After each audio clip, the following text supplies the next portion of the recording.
પૂર્વોત્તર રેલવે દ્વારા 81 વિશેષ ટ્રેનોનું કરાશે સંચાલન।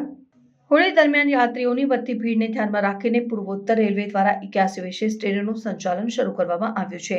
પૂર્વોત્તર રેલવેના મુખ્ય જનસંપર્ક અધિકારી પંકજ કુમારસિંહે જણાવ્યું કે મુખ્ય સ્ટેશનો જેમ કે છાપરા, મૌથી વિશેષ ટ્રેનો ચલાવવામાં આવી રહી છે, જેથી યાત્રીઓની યાત્રા સુગમ અને સુરક્ષિત બની રહે। આ વિશેષ ટ્રેનોના સંચાલનથી યાત્રીઓ માટે હોળી દરમિયાન તેમના ગંતવ્ય સુધી પહોંચવું સરળ બનશે। આ ટ્રેનોમાં શયનયાન શ્રેણી, સામાન્ય દ્વિતીય શ્રેણી અને વાતાનુકૂલિત કોચોનો સમાવેશ કરવામાં આવ્યો છે। આ ટ્રેનોના શેડ્યુલ અને સમયસૂચિ વિશે વધુ માહિતી માટે યાત્રીઓ રેલવેની વેબસાઇટ અથવા નજીકના રેલવે સ્ટેશનો પર સંપર્ક કરી શકે છે।